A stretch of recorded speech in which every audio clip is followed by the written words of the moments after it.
ಕರ್ತನ ನಾಮ ಮಹಿಮೆ ಪಡಲಿ. ದೇವ್ರ ವಾರ್ತೆಗಳು ಹೇಳ್ತದೆ, ರೋಮಾಪುರದವರು 3ನೇ ಅಧ್ಯಾಯದಲ್ಲಿ 23, 24, 25, 26 ಓದಿ ನೋಡೋಣ.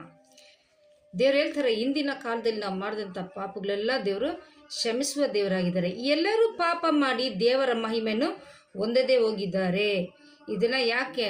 ನಮಗೆ ವ್ಯಾಧಿಯಲ್ಲಿದ್ದೀರಿ, ಕಷ್ಟದಲ್ಲಿದ್ದೀರಿ, ದುಃಖದಲ್ಲಿದ್ದೀರಿ, ಸಾಲದ ಬಾರ್ಗಳಲ್ಲಿದ್ದೀರಿ, ಒಬ್ಬಂಟಿಗೆ ಆಗಿದ್ದೀರಿ, ಕಣ್ಣೀರಲ್ಲಿದ್ದೀರಿ. ಯಾಕೆಂದರೆ ನಾವು ಮಾಡಿದಂಥ ಪಾಪಗಳೇ ನಮಗೆ ನಾವು ಮಾಡಿದಂಥ ಪಾಪಗಳೇ ನಮ್ಮನ್ನು ಕಷ್ಟದಲ್ಲಿ ಅನುಭವ ಮಾಡುವಂತೆ ಅದು ಮಾಡಿದೆ. ಅದಕ್ಕೆ ಎಂಡೇ ಇಲ್ವಾ ಅಂತ ನಾವು ಯೋಚನೆ ಮಾಡ್ಬೋದು. ಅದಕ್ಕೆ ಅಂತ್ಯನೇ ಇಲ್ವಾ ಅಂತ ಯೋಚನೆ ಮಾಡ್ಬೋದು. ಅಂತ್ಯ ಇದೆ. ಹೇಗೆ ಅಂದರೆ, ಅವರು ನೀತಿವಂತರೆಂದು ನಿರ್ಣಯ ಹೊಂದುವುದು ದೇವರ ಉಚಿತಾರ್ಥವಾದ ಕೃಪೆಯಿಂದಲೇ.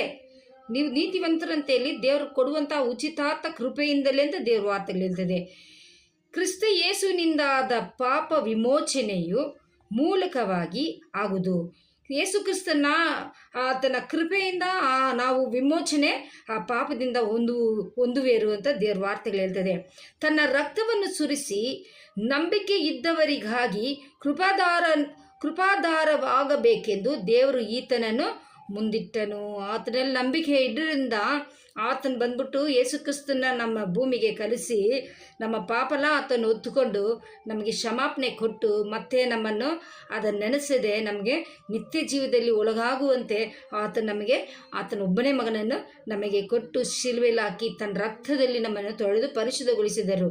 ದೇವರು ಇಂದಿನ ಕಾಲದ ಪಾಪಗಳನ್ನು ಇಂದಿನ ಕಾಲದಲ್ಲಿ ಅಂದರೆ ನಾವು ಅನ್ಕೊಬೋದು, ಇಂದಿನ ಕಾಲದಲ್ಲಿ ಇವಾಗ ನಾವು ಹುಟ್ಟಿದಂದಿಂದ ಇಂದಿನವರೆಗೂ ನಾವು ಮಾಡಿದಂಥ ಪಾಪಗಳು, ಇಂದಿನ ಕಾಲದ ಪಾಪಗಳನ್ನು ದಂಡಿಸದೆ ನಾವು ಎಷ್ಟು ಘೋರ ಪಾಪಗಳು ಮಾಡಿದ್ದೀರಲ್ಲ, ಅದಕ್ಕೆಲ್ಲ ನಮಗೆ ಪನಿಷ್ಮೆಂಟ್ ಕೊಡದೆ ಈ ಲೋಕದಲ್ಲಿ ತಪ್ಪು ಮಾಡಿದ ದಂಡಗಳಿದೆ. ಅದು ದೇವರು ನಮಗೆ ಆ ದಂಡನೆಯನ್ನು ಕೊಡದೆ ನಮ್ಮನ್ನು ಕಾಪಾಡ್ಕೊಂಡು ಬಂದಿದ್ದಾರೆ.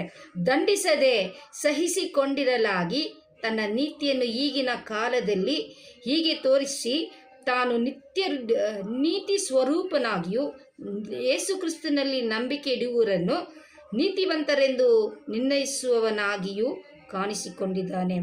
ಬಟ್ ನಾವು ನೀತಿವಂತರು ಅಂತ ಹೇಳ್ಕೊಂಡು ಪಾಪದಲ್ಲೇ ಮುಳ್ಕೊಂಡು ನಾವು ನೀತಿವಂತರು ಅಂತ ಹೇಳಿದ್ರೆ ಅದು ತಪ್ಪು. ನಾವು ಅನ್ಕೊತಿದ್ದೇವೆ ನಮ್ಮನ್ನ ಕ್ಷಮಿಸಿದಂತೆ. ಕ್ಷಮಾಪಣೆ ಅಂದರೆ ಏನು?